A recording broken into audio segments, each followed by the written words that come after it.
Brasil, né, e de todos os bancos de alimentos. Pode passar, Vanessa? Então, assim, para quem não sabe, o Mesa Brasil é um programa do SESC de segurança alimentar e nutricional.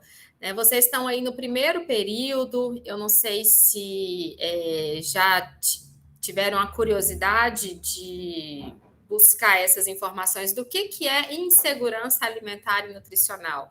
Né? Muitas pesquisas saíram atualmente falando, né? Nós estamos com 33 milhões de brasileiros em situação de fome, em situação de insegurança alimentar grave. Né? Então, existe esse conceito de segurança alimentar e aquelas pessoas que não estão em segurança alimentar, elas estão em insegurança alimentar, que pode ter 3 graus aí, né? Insegurança alimentar leve, moderada e grave. Depois eu falo um pouquinho para vocês. Então, o Mesa Brasil, ele vem aí atuar nessa questão de trazer essa condição de segurança alimentar para a população com os alimentos provenientes do combate ao desperdício. Né? Pode passar, Vanessa. Eu vou explicar direitinho para vocês. Então, assim, o Mesa Brasil, muita gente confunde, né? Acha que o SESC é do governo, é uma empresa pública, mas não, o SESC é uma empresa privada sem fins lucrativos. Então, o Mesa Brasil, ele surgiu como um projeto no SESC de São Paulo, em 1994, e lá eles identificaram, né, que havia muito desperdício de alimentos e, ao mesmo tempo, tinha muitas pessoas passando fome, então eles começaram esse projeto chamado Colheita Urbana, que é o quê? Os veículos do SESC, do Mesa Brasil, na época que era um projeto, identificavam onde havia o desperdício, principalmente nos sacolões, e já levava diretamente para creches, abrigos, entidades sociais, né, esses alimentos. E o projeto deu tão certo que em 2003 ele virou um programa a nível nacional. Então, aí, em todos os estados, o Mesa Brasil foi implantado, inclusive aqui em Minas Gerais, com essa unidade aqui de Belo Horizonte, né, onde eu estou nesse momento. Nós também, em 2003, fomos reconhecidos pelo programa Fome Zero do governo federal, né? Então, as empresas que fazem doações para o Mesa Brasil, elas conseguem isenção fiscal, né, em cima dos produtos que são doados para nós. Em 2013, nós tivemos a nossa primeira interiorização, que foi na cidade de Montes Claros. Em 2014, nós fomos para Uberlândia. E em 2018, também tivemos a inauguração em Juiz de Fora. Então, nós temos essas 4 unidades fixas do Mesa Brasil aqui no estado. Pode passar, Vanessa. Desculpa, pode dar mais um clique, Vanessa, que aí vai aparecer tudo.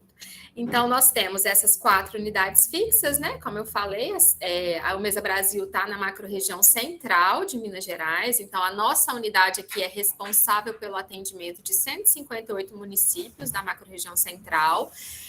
A unidade de Montes Claros representa a macro-região do norte de Minas, que tem 89 municípios. A de Uberlândia são 35 municípios do Triângulo e de Juiz de Fora, 142 municípios da Zona da Mata. Pode dar mais um clique? Nós temos também algumas unidades volantes do Mesa Brasil, na regional do Alto Paranaíba, na cidade de Patos de Minas. Noroeste de Minas, a gente está em Paracatu.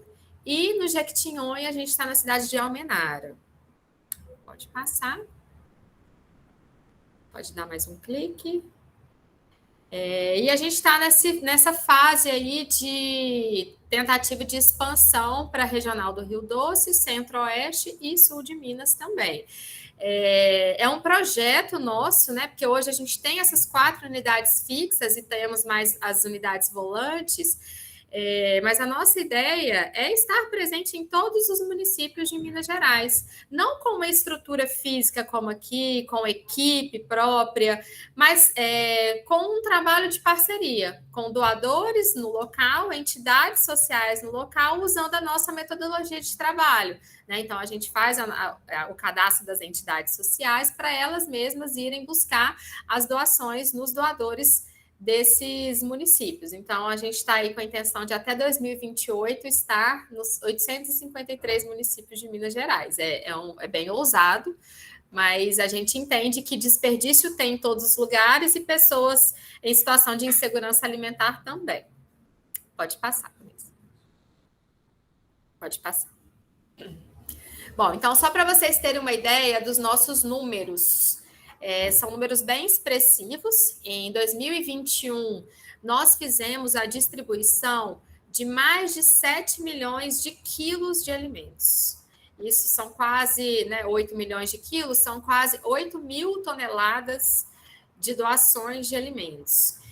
E grande parte desses alimentos provenientes do combate ao desperdício, ou seja, alimentos que seriam descartados por algum motivo, ou porque eles são feios esteticamente, ou porque estão próximos da data de validade, ou porque não se encaixa no padrão de mercado, de venda, mas que a gente sabe que tem valor nutricional, que eles não estão estragados, eles estão próprios para consumo, e que poderiam ser consumidos perfeitamente. Então, o MES ele faz esse papel aí de arrecadar, distribuir as doações e entregar para 1.826 entidades sociais no estado de Minas.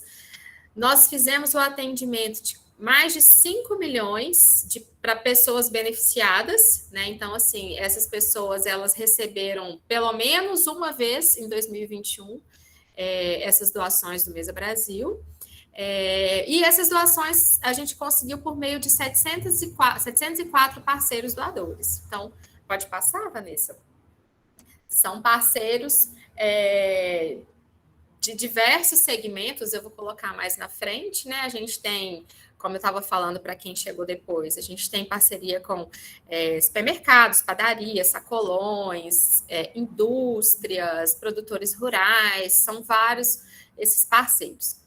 A nossa unidade, que é a que eu estou nesse momento, fica na Avenida do Contorno, número 525, no centro. Essa é uma foto aérea do nosso espaço. A gente fica do lado do viaduto que vai para Cristiano Machado, Do outro lado do shopping Oiapoque, para quem não sabe. E se o Mesa Brasil de Minas, todas aquelas unidades, distribuiu quase 8 milhões de quilos, só a nossa unidade aqui representou quase a metade de todos os alimentos que foram distribuídos em 2021.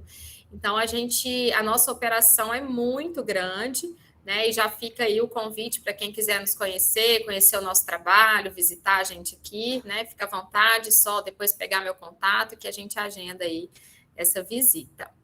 Pode passar, Vanessa. Nós temos uma equipe, nós somos 29 funcionários, então eu sou a supervisora da unidade, com a formação em nutrição, eu sou nutricionista responsável técnica pela unidade, nós temos assistente social, nós temos técnica de nutrição, temos estagiários de nutrição, almoxarife, equipe administrativa, e nós temos os motoristas e os auxiliares operacionais, que são os responsáveis por fazer essas coletas das doações. Então, a gente já identifica, mapeia os parceiros doadores, aqueles que têm interesse de doar, montamos uma rota diária de coleta e esses motoristas, eles ficam durante todo o dia fazendo essas coletas e trazendo as doações para cá. Então, nós temos uma frota aí com 2 caminhões grandes, mais outros 2, 3 quartos e 4 furgões. E a gente também tem um veículo de passeio menorzinho que a gente usa para poder fazer as visitas técnicas, tanto nos doadores, que a gente faz esse acompanhamento para saber se as doações estão vindo com qualidade, se está tudo certinho, e também nas entidades sociais que recebem essas doações.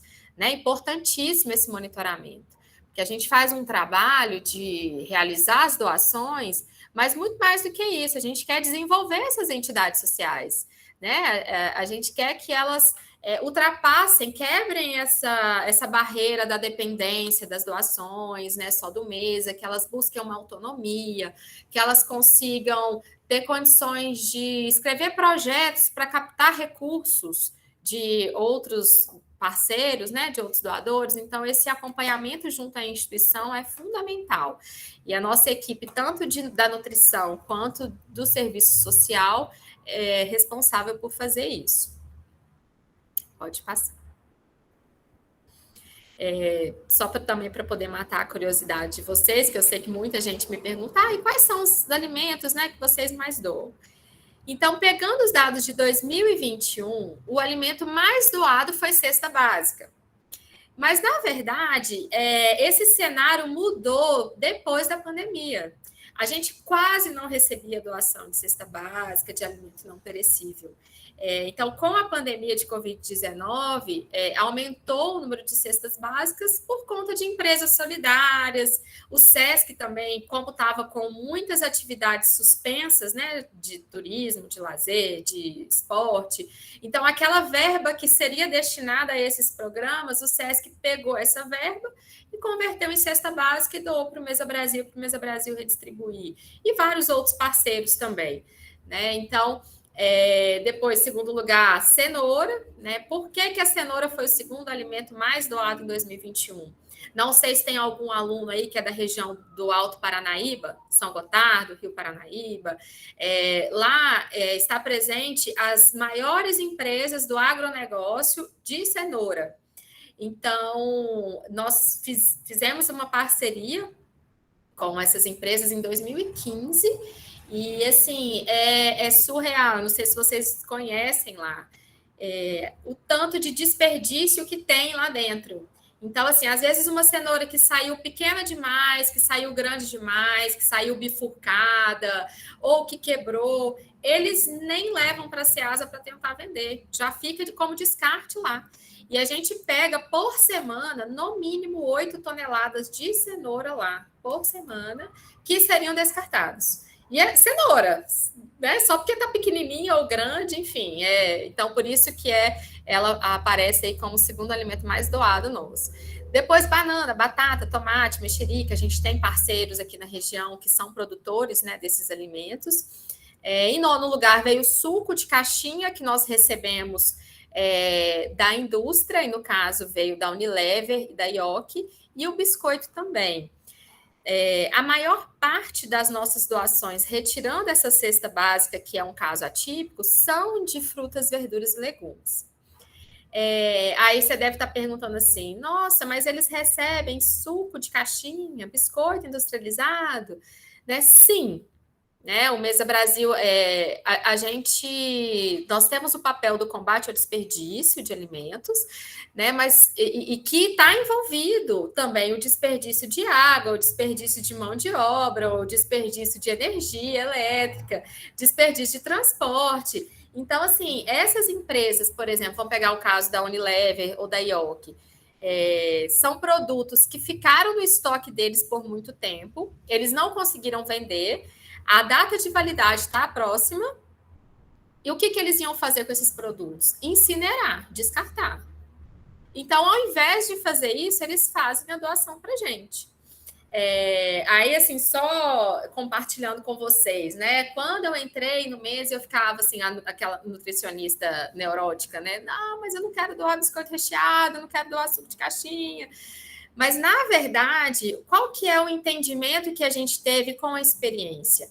As pessoas têm acesso a isso, é fato. Principalmente a população de baixa renda, porque esses produtos são baratos, né? São muito baratos. Saiu uma pesquisa no final do ano passado, que por conta da pandemia, né, e desse cenário de insegurança alimentar, dobrou o número de macarrão instantâneo que foi vendido em 2021. Né? A gente sabe que é o miojo, né, gente? Então, assim, a gente sabe que nutricionalmente falando é péssimo, mas é muito barato, né? Mata a fome. Mata a fome, é muito barato, então as pessoas consomem, né? Então, o que o Mesa Brasil faz? Quando o Mesa Brasil recebe, por exemplo, uma doação de um biscoito recheado, ou de uma maionese, que às vezes vem, ou algum outro produto industrializado que a gente sabe que, nutricionalmente falando, não é tão adequado, a gente aproveita esse momento para fazer uma ação educativa, para poder falar, olha, esse alimento aqui, ele não é tão interessante ser consumido todos os dias, porque é um produto ultraprocessado, industrializado, que tem muitos aditivos químicos e tem outras substâncias e tudo, mas consumir esporadicamente, de vez em quando, dessa maneira, não tem problema. Vamos aproveitar para poder. Então, assim, a gente aproveita aquele momento para fazer ação educativa, né? Que às vezes essas pessoas não teriam acesso a essa ação educativa. né? Às vezes elas vão no supermercado, compram aquele produto ali, achando que está tudo bem, né? E então a gente faz esse trabalho educativo também junto com as instituições. Nós temos curso de manipulador de alimentos que a gente oferece para as cantineiras. Nós temos uma atividade de educação alimentar e nutricional para as crianças, que chama Turminha do Mesa.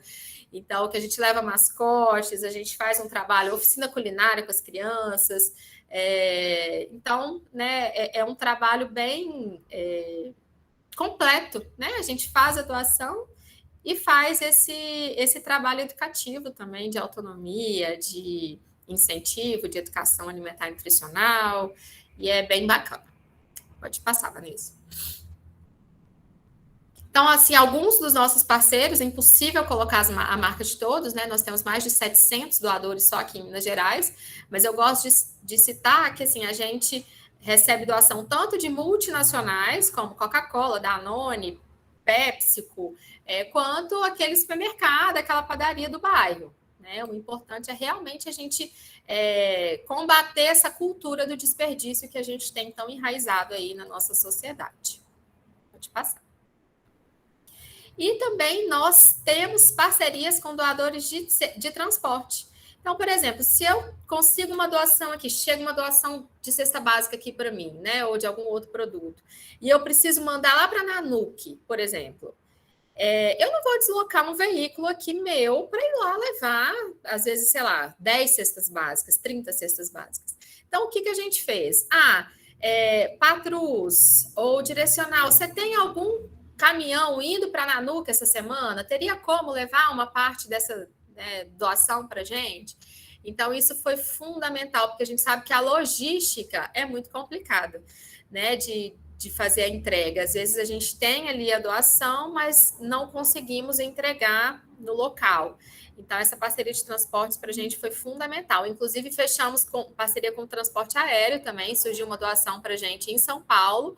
A gente estava sem veículo para buscar e a Azul trouxe para a gente de avião, né? Então, foi bem legal essa parceria.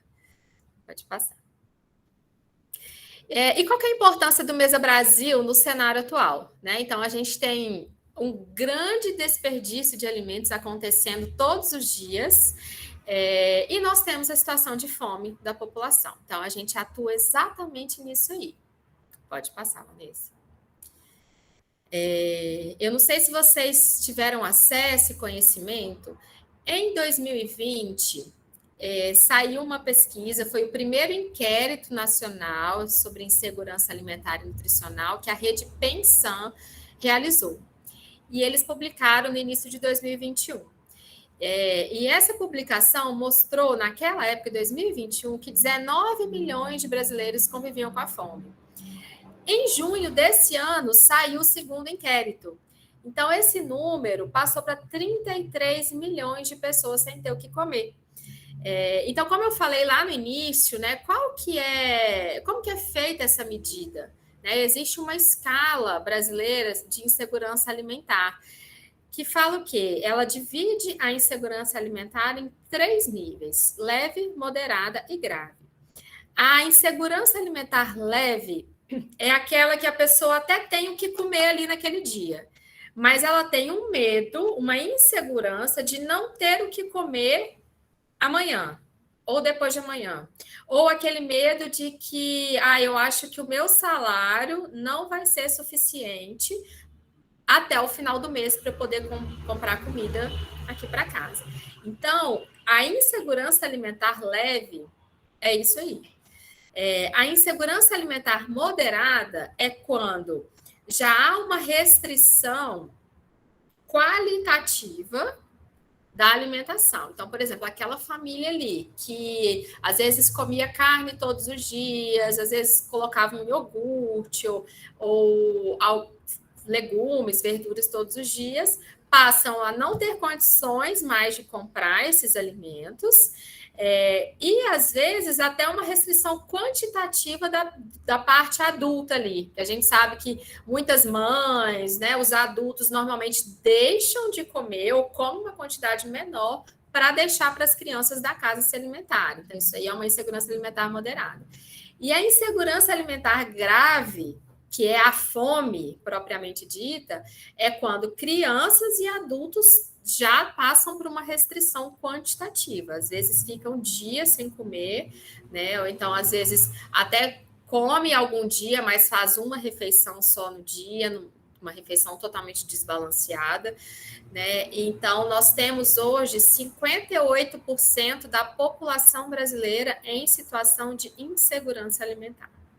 É muito triste, gente. É muito, muito, muito triste. E a gente, enquanto, né, nutricionistas e estudantes de nutrição, a gente precisa olhar para isso e a gente precisa ter um novo olhar mesmo na graduação, né, e falar que políticas públicas precisam ser feitas nesse sentido.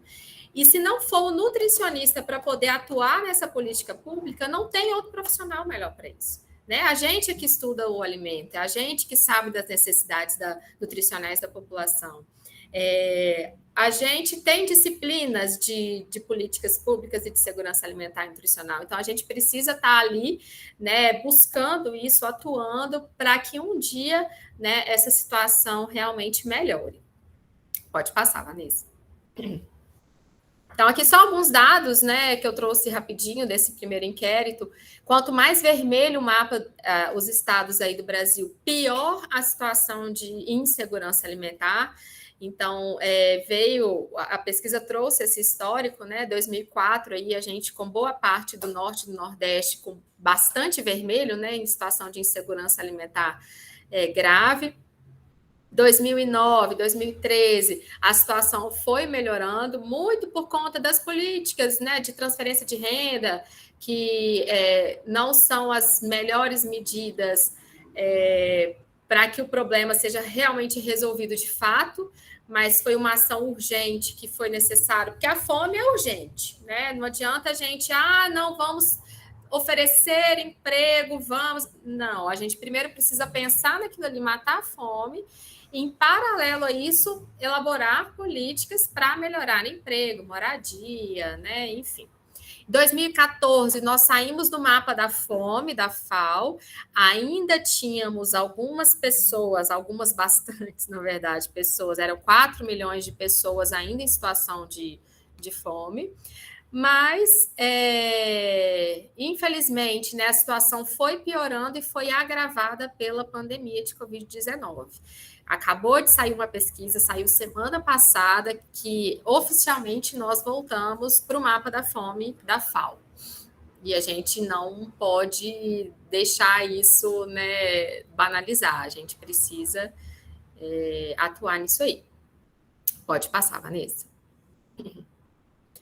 Então, também dados dessa pesquisa, né? A fome tem gênero. Então, na pesquisa mostrou que em lares que eram comandados por mulheres, essa fome era maior. A fome tem lugar, então, principalmente norte e nordeste.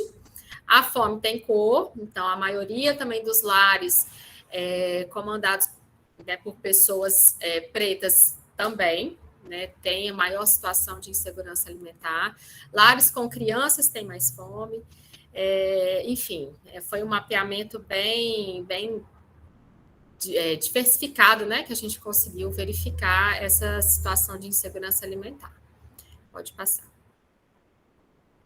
E, em paralelo a isso, pode dar mais um clique, 1/3 de todos os alimentos produzidos no planeta são desperdiçados por ano. Então, é diferente a gente falar em perda e desperdício de alimentos. Perda remete principalmente à fase inicial lá do cultivo, da colheita, do transporte, e o desperdício mais para a fase final, quando já está lá no supermercado e também na nossa casa. Mas você sabe, né, que 1/3 de tudo que é produzido ou é perdido ou é desperdiçado. Pode passar. E aqui no Brasil, né? O Brasil é um dos 10 maiores países, né, que mais desperdiça alimentos. E tem alguns motivos, né? A gente sempre acredita, o Brasil é a terra da abundância, tudo que a gente planta, a gente colhe, né? Tem muita água, tem muito espaço para plantação, então a gente vem de uma cultura assim. Nós nunca passamos por alguma grande guerra ou catástrofe natural que foi é necessário fazer algum tipo de racionamento de alimentos. Então, a gente sabe que alguns países, por exemplo, Japão ou alguns outros que passam assim, terremotos, furacão, eles têm esse hábito de realmente racionar, e o desperdício de alimentos é muito pouco. A gente tem uma baixa infraestrutura de transporte, de armazenamento e equipamentos para colheita. Então, assim, a maioria dos nossos alimentos que são transportados aí para o Brasil todo, a maioria deles vão via terrestre, né? Via rodoviária. E as nossas estradas não são boas para isso. Então, acontece uma perda muito grande, principalmente no transporte. Nós, enquanto mercado, enquanto clientes, né, nós somos muito exigentes para a questão estética. Quando a gente vai no supermercado, se tem ali um tomate perfeito e tem um tomate que está com amassadinho ali, a gente não vai comprar o tomate amassado. Aquele tomate vai ficando, chega uma hora que o supermercado tem que pegar e jogar fora, porque nenhum cliente quis aquilo ali. Né? Mas a gente sabe que se às vezes o tomate amassou dentro da nossa casa, a gente só tira aquela partezinha que está amassada, consome a outra parte e está tudo certo, né? Mas é claro, a gente está pagando, a gente quer o melhor, né? É fato, essa é a nossa consciência. O que a gente tenta mostrar para o supermercado é que ele não precisa descartar, ele pode, por exemplo, fazer uma outra bancada com esses produtos feios, digamos assim, e colocar um preço melhor, né? Um preço mais barato, que aí às vezes as pessoas vão se interessar por comprar aquele ali. Falando sobre aproveitamento integral dos alimentos. Então, a gente tem um trabalho muito bacana aqui no Mesa sobre cascas, sementes, talos, né? Que são essas partes não convencionais dos alimentos.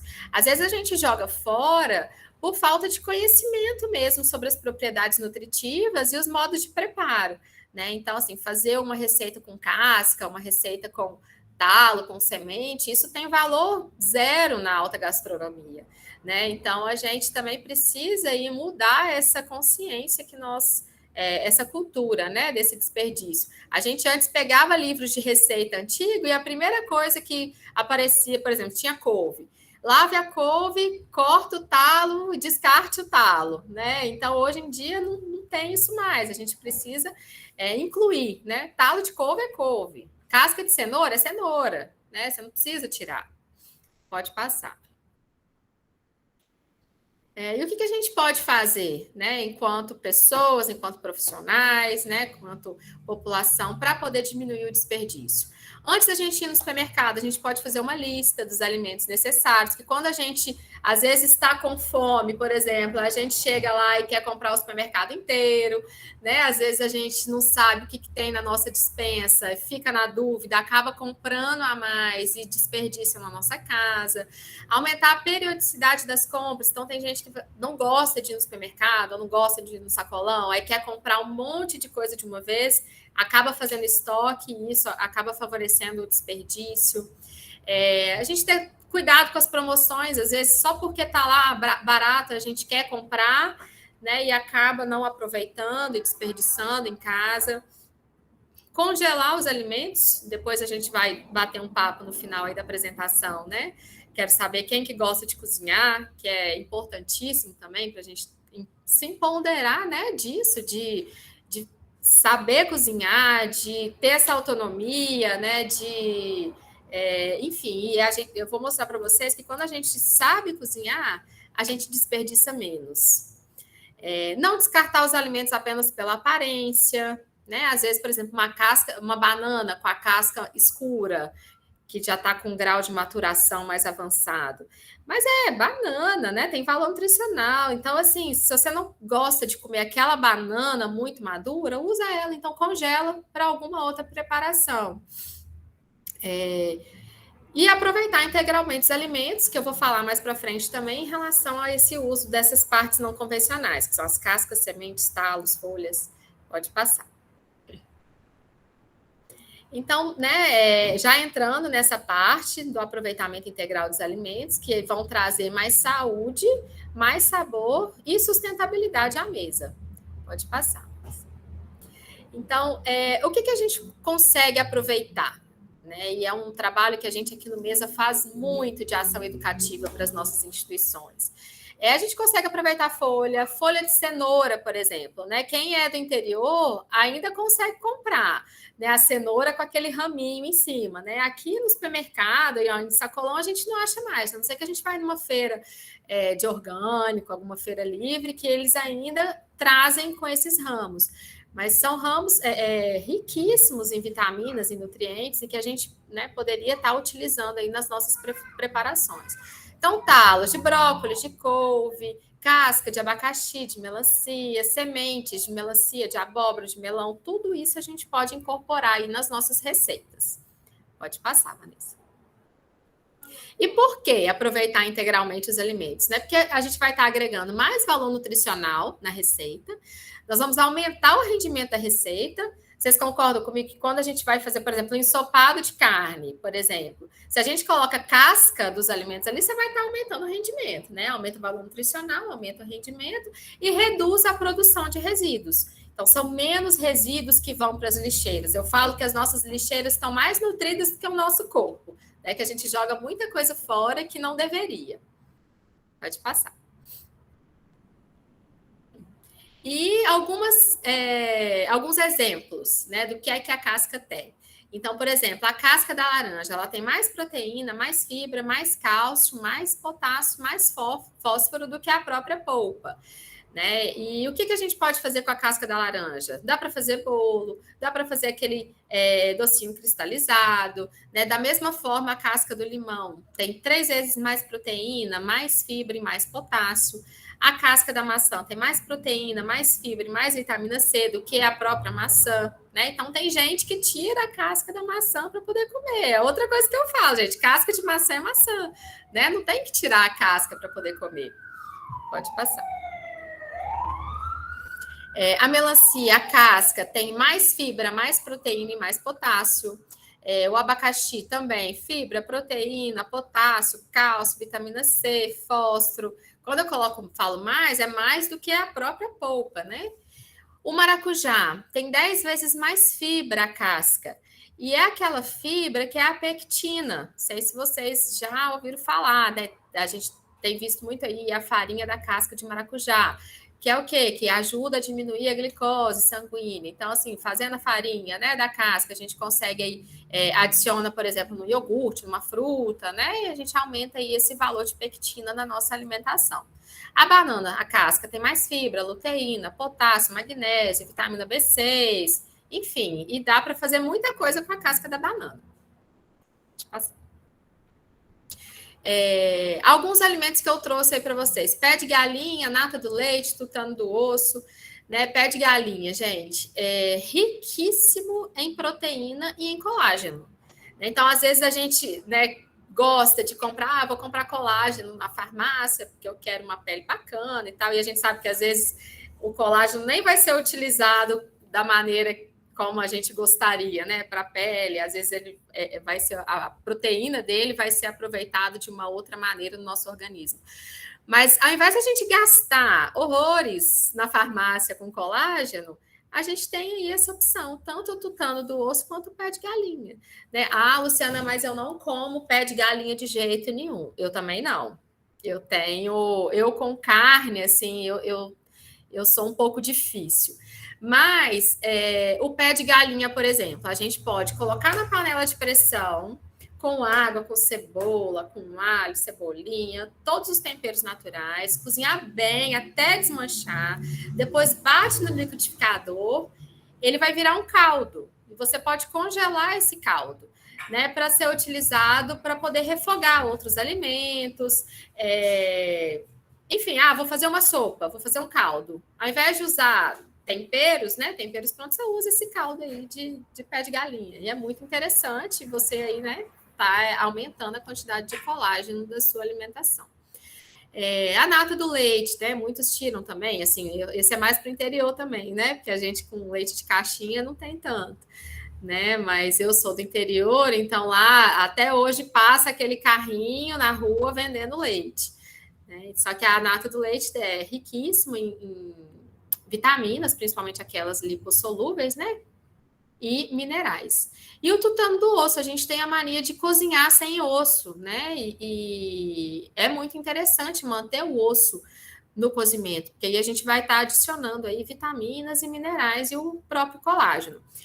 Lembrando, gente, que eu estou falando aqui com vocês, assim, que é uma opção, né, para a gente colocar esses alimentos na nossa alimentação e não descartá-los. Mas a gente sabe que, por exemplo, tem muitas famílias que, devido ao preço dos alimentos, né, acabam só conseguindo comprar essas partes, esses retalhos, né, pé de galinha ou osso. Não sei se vocês viram e saíram muitas matérias aí de pessoas comprando osso de carne para poder se alimentar, porque não tinham condições financeiras de comprar a própria carne. Então, nesse caso aqui, é diferente. Eu estou explicando para vocês que a gente pode agregar à nossa alimentação. Eu não estou levantando bandeira que isso aí é tranquilo, que está tudo certo, que a gente pode, né, enfim, que é uma opção legal, né?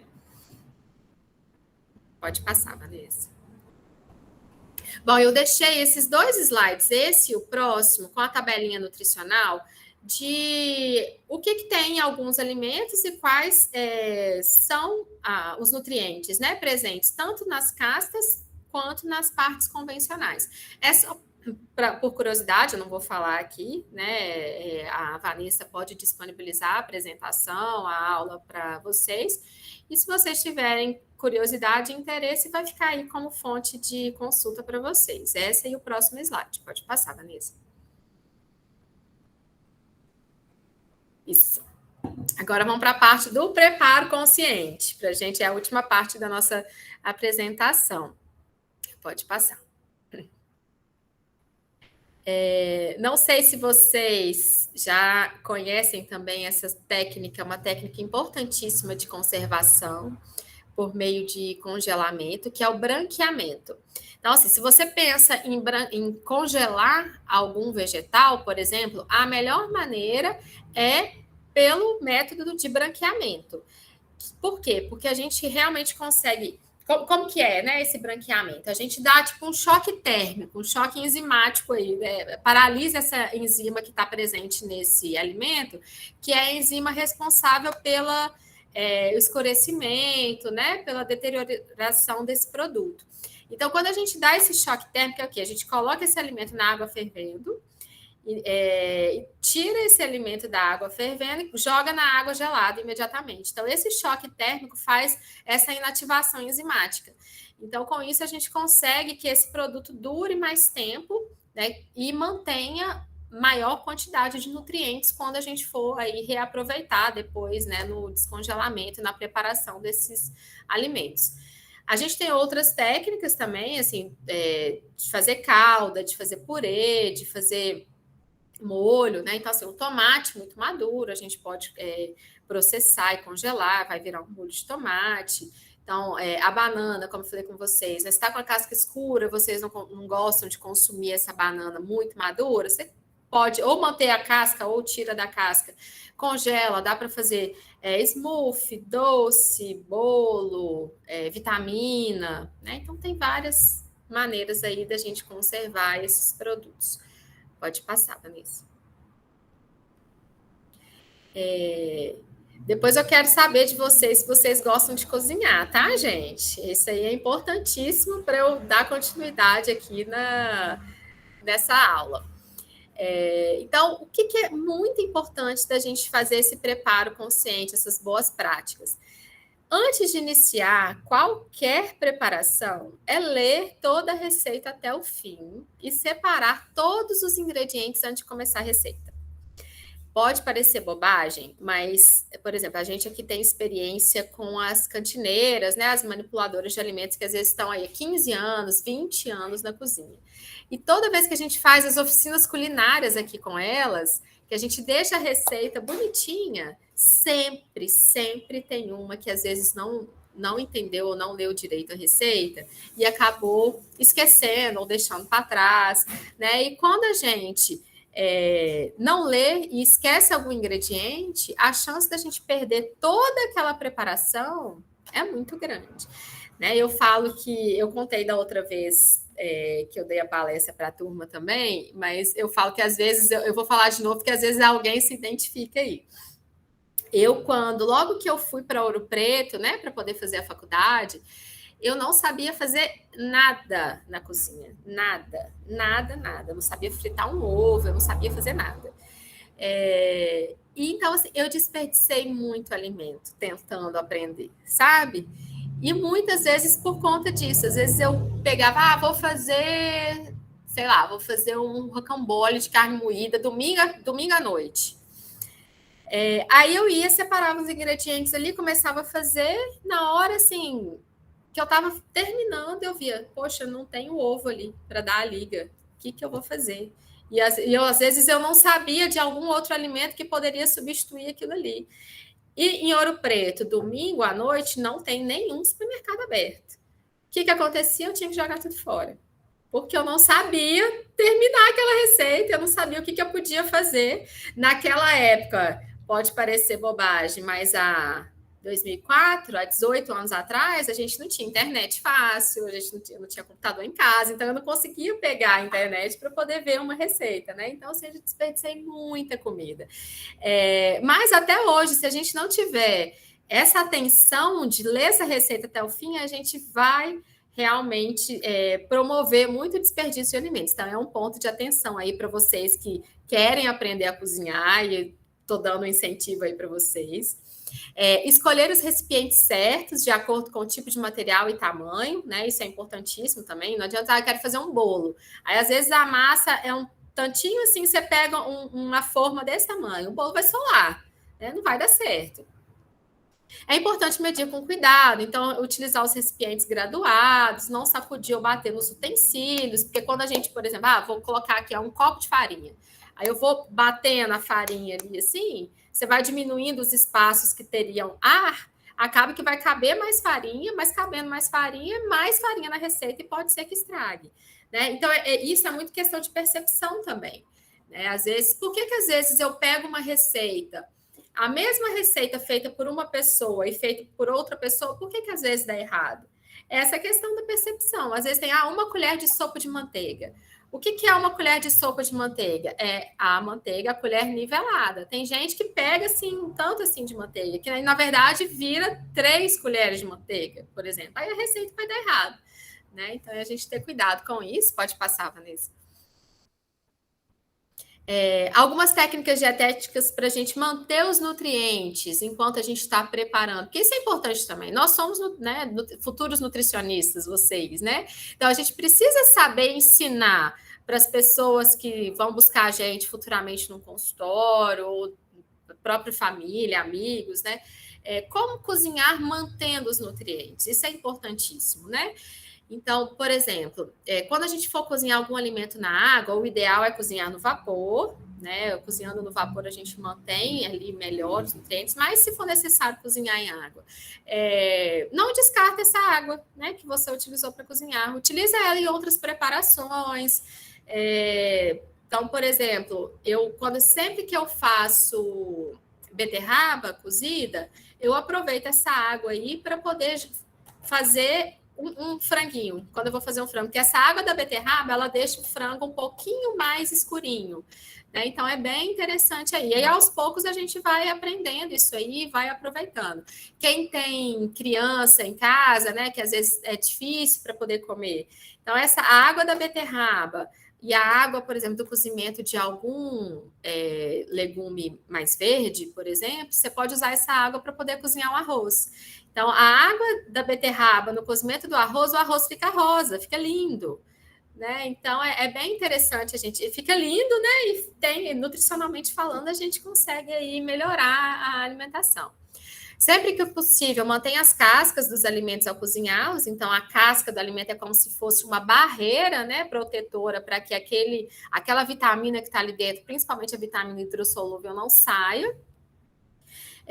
Colocar os alimentos já na água fervendo. Então, às vezes, a pessoa coloca a água fria ali na panela, já põe o alimento e liga o fogão. Quando você faz isso, essa água vai demorar mais tempo para ferver, ou seja, você vai gastar mais gás. E você vai perder mais vitaminas ali, porque aquela água, aquele alimento vai ficar mais tempo em contato com a água, né? Então, ela vai acabar se perdendo mais na água. Cortar os alimentos em pedaços um pouco maiores para cozinhar. Quando a gente corta ele muito pequenininho, também é a mesma coisa. Aquela vitamina mais em contato com a água ali, né? Daquele alimento muito pequenininho, essa vitamina vai se perder mais facilmente. Não jogar sal na água antes de ferver. Então, espera a água ferver para depois jogar o sal. Porque se você joga o sal antes, o tempo para essa água começar a ferver vai demorar. Então, você vai gastar mais gás, por exemplo. Rasgar as folhas ao invés de cortá-las, também a gente consegue manter mais os nutrientes ali. Então, ao invés, eu vou comer, quero fazer uma couve. Então, experimenta fazer a folha rasgadinha ao invés de cortar. E não deixar os alimentos de molho na água após cortá-los. A gente tem essa mania, né? Quero fazer, por exemplo, uma maionese, né? Usa a batata, a cenoura, aí deixa cortadinho e deixa na água ali. Mas acaba que isso acaba favorecendo essa perda de vitaminas. Pode passar. Algumas técnicas para usar as partes não convencionais dos alimentos. Então, eu quero saber de vocês também, além de saber se vocês sabem cozinhar, se vocês já fizeram, já experimentaram alguma preparação utilizando casca, semente, talo, né? Então, a gente sabe que algumas cascas, antes de serem utilizadas numa preparação, elas precisam ficar de molho para poder retirar o sabor amargo, né? Então, a casca do maracujá, da laranja, da mexerica, a gente deixa ela um pouquinho de molho na água, de preferência uma água gelada, deixa secar depois e aí utiliza para alguma preparação. As bananas, né? Como eu falei, podem ser utilizadas posteriormente, congeladas e utilizadas posteriormente. A casca da abóbora, ela pode ser utilizada para dar cremosidade a recheios de salgados e tortas. Então, muita gente usa, por exemplo, amido de milho, né? Maisena, para poder dar essa cremosidade no recheio. Você pode adicionar aí a casca da abóbora, né? Que é muito mais nutritivo, muito mais interessante. Pode passar. E para reaproveitar os alimentos, vejam bem, reaproveitamento de alimentos é diferente de aproveitamento integral dos alimentos. Aproveitamento integral dos alimentos é quando a gente pega aquele alimento e o aproveita como um todo, casca, semente e tal. Reaproveitamento é quando você, por exemplo, faz uma preparação ali com aquele alimento e utiliza aquela preparação para fazer uma outra preparação, né? Então, um exemplo, por exemplo, eu fiz um arroz e sobrou. Então eu vou fazer um bolinho de arroz. Isso é um reaproveitamento de alimentos. Então, as frutas maduras, a gente tem muita ideia legal, principalmente mamão e melancia, maduro na nossa casa.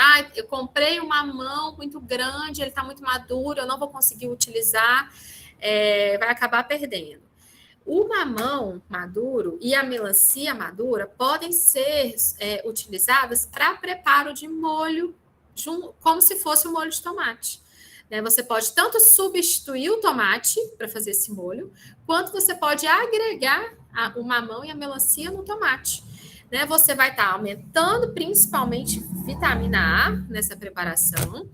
E a gente sabe que o tomate, ele tem uma acidez característica do molho. Tem gente que põe até açúcar no molho para poder tirar a acidez. Então, ao invés de colocar o açúcar ou algum outro ingrediente, coloca o mamão e a melancia madura, que não vai tirar essa acidez, vai trazer um pouco desse sabor adocicado, mas não vai ficar com o gosto da fruta. Muito interessante. Quando você adiciona ali sal, algum outro tempero, ele se molda muito para o molho salgado. As folhas murchas, por exemplo, poxa, estou com couve na minha geladeira e ela está murcha. Você não precisa fazer ela refogado, mas vai fazer um caldo, uma sopa, acrescenta ali para você aumentar o valor nutricional dessa preparação. Para quem gosta de cozinhar, então, e conhece os cortes, tem aquele corte julienne, que é aquele quadradinho retangularzinho assim, só que aquilo ali gera muitas aparas. Então, essas aparas, elas podem ser utilizadas para fazer caldo de legumes, ser adicionadas em saladas, e a gente sempre tem o cuidado para não descartar à toa, esses alimentos. Pode passar, Vanessa. E só algumas ideias para vocês. Pode passar. Essas fotos são Do último curso que nós fizemos presencialmente, infelizmente em 2019, né? Porque 2020, 2021 nós não fizemos cursos presenciais por conta da pandemia. Esse ano, agora no segundo semestre, nós vamos fazer. Mas peguei essas fotos das oficinas culinárias que a gente faz com as nossas manipuladoras de alimentos, né? Então, é um bolo de casca de banana. Então, a casca da banana vai aí na massa, né? Desse bolo. O doce da casca da melancia. A casca da melancia, ela pode ser aproveitada tanto a parte verde quanto a parte branca, né? A parte branca da melancia é a entrecasca da melancia, que a gente chama. Né? Então, esse doce aí da casca da melancia é o mesmo sabor do doce de mamão, por exemplo. E é só a gente cozinhar ali na água, açúcar, cravo, canela e fica excelente. Essa foto aí é de uma carne ensopada com legumes, casca e molho de melancia. Então, como eu falei com vocês, a gente utilizou a melancia madura aí junto com o molho de tomate e nós usamos a casca branca, a entrecasca da melancia para agregar aí. Então, assim, às vezes a gente faz essas preparações e dá de degustação para uma pessoa que não participou do processo, ninguém fala que tem melancia ou tem casca de melancia nessa comida. Né? E é muito interessante. Pode passar. O petisco da semente de melancia, e aí vale tanto para a semente de melancia, quanto de abóbora, quanto de melão. É só a gente secar bem essa semente, colocar numa frigideira ou num tabuleiro junto com azeite, sal, pimenta do reino, e fica um petisco excelente, que a gente pode comer no meio da tarde, junto com uma fruta, né, um iogurte, ou adicionar numa salada, é muito interessante. A geleia da casca do mamão, que a gente pode fazer também batendo, cozinhando, depois bate no liquidificador, joga com açúcar, canela, fica bem gostoso. Esse suco de cenoura e manga com casca. Então, eu usei tanto a casca da cenoura, óbvio, quanto a manga com casca, né, para poder fazer esse suco. Tem gente que não gosta de suco com muito resíduo, né? Então, Luciana, eu não consigo tomar suco grosso, eu preciso coar. Não tem problema. Nesse caso, a gente deixa coar, mas o resíduo que ficou nessa peneira, a gente consegue fazer uma outra preparação com isso aí. Né? A gente pode fazer um docinho de cenoura com coco. A gente pega esse resíduo aí, joga na panela junto com leite em pó, com coco ralado, pouquinho de açúcar, quem quiser, não sou radical nesse sentido, se quiser colocar um pouquinho não tem problema, coloca na panela e fica um docinho. Aí a gente faz muito isso com as crianças na Páscoa, né? Que aí a gente coloca em formato de cenourinha, fica bem legal. Pode passar. Com pão, né? A gente tem a opção de salada de pão dormido. Então, é como se você fizesse um vinagrete e acrescentasse ali o pão picadinho. Fica delicioso. Pudim de pão, que eu amo, né? E é muito fácil de fazer. Como eu falei, o petisco da semente de abóbora, né? O mesmo modo de preparo do petisco da semente de melancia. Pode passar. Almôndegas ao molho de mamão. Então, eu mostrei a foto ali da carne ensopada ao molho de melancia. Esse aí a gente usou um mamão maduro, né, para poder fazer. Esse docinho aí de cenoura com coco é daquele resíduo, né, do suco. A gente faz no formato de cenourinha e fica bem bonitinho. As crianças adoram. E, assim, riquíssimo, né, em fibra, em vitamina, muito bacana. Esse bolo é da casca da abóbora. Toda vez que eu mostro essa foto, eu fico querendo ter colocado a foto da massa, mostrando a massa, porque fica verdinha a massa dessa.